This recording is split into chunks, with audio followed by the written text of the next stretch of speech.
USB laptop यसमा समस्या भनेको यो यसमा पावर केबल कनेक्ट गरिराख्दा पनि यसमा पावर आइराखेको छैन र यसरी स्टार्ट गरिराख्दा यो स्टार्ट भइराखेको छ। यो डिस्प्ले ब्याक स्क्रिन छ, त्यसको लागि यसलाई डिस्कनेक्ट गर्दै यसमा त यो स्क्रु साइडको स्क्रु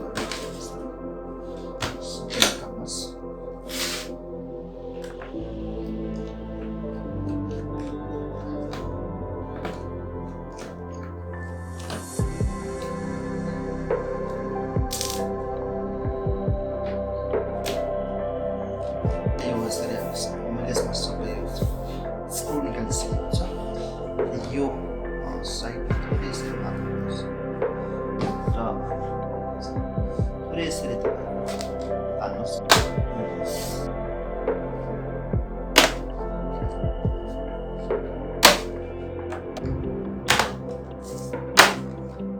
बिस्तारै बिस्तारै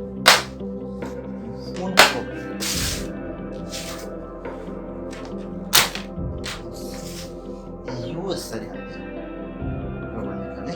फर्स्टमा हामीले यो ऱ्यामलाई एकचोटि 1 by 1 निकाल्ने र यसलाई सफा गरिसके पछाडि फेरि राखेर ट्राई गर्नुपर्ने हुन्छ। यो हटाउँदा पनि भएन भने ब्याट्रीलाई रिमुभ गरेर फेरि ट्राई गर्नुपर्छ।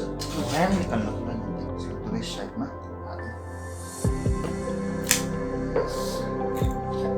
यो ऱ्याम छ यसको यो साइडलाई हामीले क्लिन गर्नुपर्छ।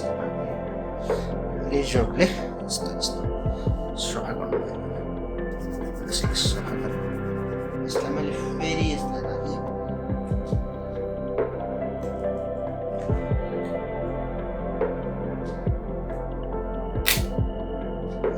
र फेरि टेस्ट गरेँ। यसलाई मैले फेरि अन गरेँ, यसमा फेरि आइराखेको छैन। सो ब्याट्री निकालेर यसलाई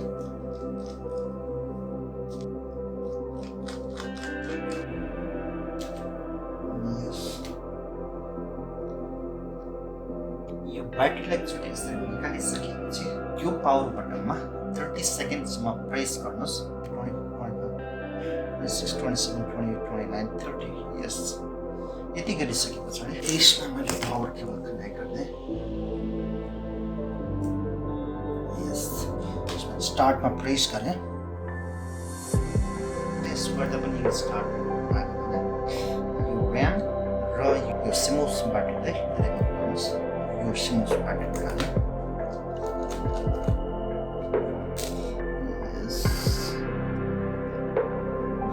सिमोस ब्याट्री यसलाई निकालेर 2 मिनट बाद त्यस पछाडि यो ऱ्यामलाई कार्बन जल्छ यस्तो प्रब्लम हुन्छ। क्लिन गरेर फेरि एकचोटि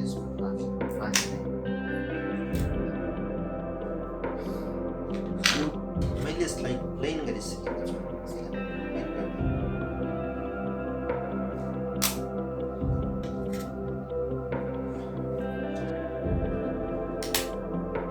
त्यस पछाडि यो सिमोस ब्याट्री पनि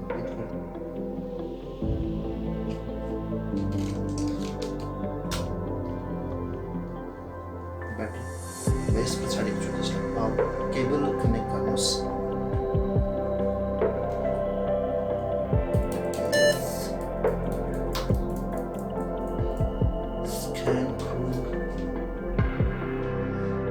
Yes, I installed this battery again and now I want to start this machine. Press start button, it's fine. यसरी हामी डेड ल्यापटप अथवा डिस्प्ले नदेखाएको ल्यापटपहरू सजिलैसँग स्टार्ट गर्न सक्छौँ।